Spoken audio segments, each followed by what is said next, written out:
Après avoir traversé 9 mois de guerre, les Ukrainiens se préparent maintenant à affronter l'hiver qui s'installe. Malgré les reculs de l'armée russe, l'intensification des bombardements sur les réseaux électriques fait craindre des mois sans courant ni chauffage. La Canadienne Denise Brown œuvre depuis 25 ans dans des zones de conflit comme la République centrafricaine, l'Afghanistan ou l'Irak. C'est elle qui coordonne les programmes d'aide des Nations unies en Ukraine. Je la retrouve aujourd'hui à Kiev. Madame Brown, bon dimanche, merci d'être avec nous. Merci beaucoup. Madame Brown, après 9 mois de guerre en Ukraine, dites-moi, comment est la situation sur le terrain? La situation est complètement, je dirais, bouleversante. Je passe beaucoup de temps dans les zones qui sont touchées par la guerre. Le niveau de la destruction des bâtiments, des infrastructures, des écoles, des maisons est complètement choquant.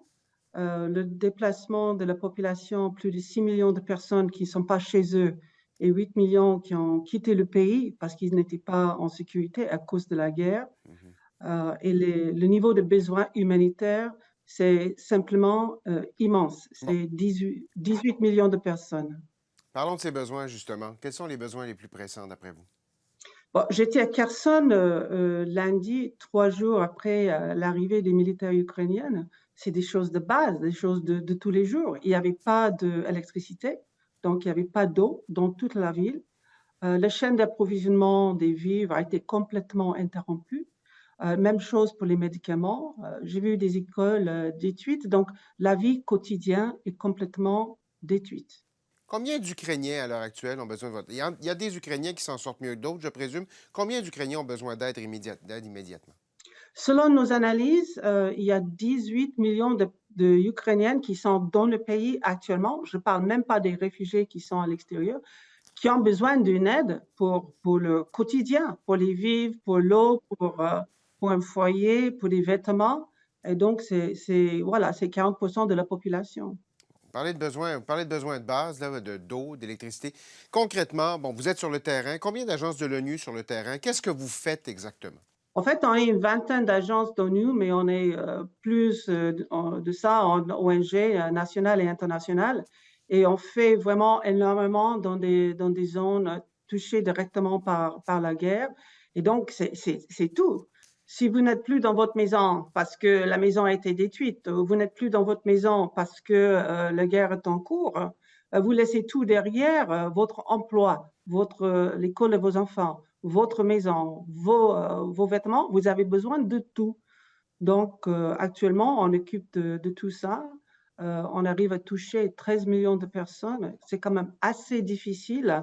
Il y a les risques des mines, il y a des attaques, des missiles pratiquement tous les jours, y compris aussi à Kiev. Donc, c'est un travail très compliqué, mais on arrive quand même à toucher la population.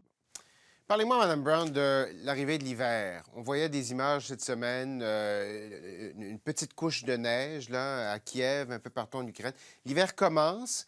Qu'est-ce que ça change comme dynamique pour vous, pour les besoins sur le terrain? Ah, ça change beaucoup de choses. Depuis mon arrivée à la fin du mois de juillet, on a déjà commencé les préparations pour l'hiver, aider la population dans les zones les plus touchées, retaper les maisons, s'assurer qu'il y a des générateurs pour les hôpitaux pour que ça fonctionne, s'assurer que les personnes qui sont déplacées, qui vivent dans des centres, sont dans des conditions où ils sont en dignité, ils sont en sécurité.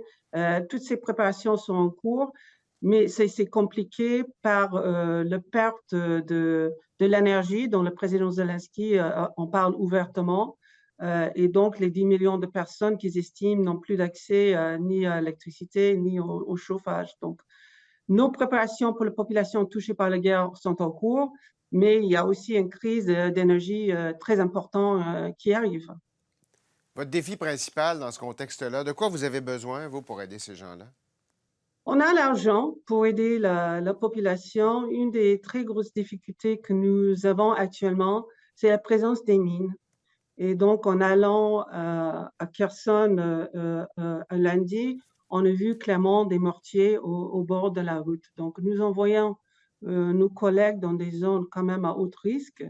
Et donc, l'argent est là, les matériels sont plus ou moins disponibles, mais c'est cet aspect de risque qui est très, très important et il faut qu'on le gère. Est-ce que c'est dangereux pour vous de travailler sur le terrain? Ouais, c'est dangereux pour nous comme c'est dangereux pour la population. Il y a, comme j'ai dit tout à l'heure, il y a des attaques, avec des missiles pratiquement tous les jours. Je ne suis pas dans une, compound des Nations unies, je vis comme tout le monde, mon petit appartement, mon bureau, on est aussi exposés, on est tous exposés, en fait. Qu'est-ce que vous souhaitez pour l'Ukraine, pour la suite des choses? Comment vous envisagez le reste des prochains mois? Moi, je souhaite que pour les mois qui viennent, qui s'annoncent très froids, comme vous avez dit, il y a déjà la neige à Kiev, qu'on arrive ensemble à passer ces mois qui vont être longs, froids et très compliqués. J'espère qu'on va arriver à surmonter ces défis. Denise Brown, chef de l'ONU à Kiev, en Ukraine, merci infiniment d'avoir été des nôtres. Merci à vous. Merci.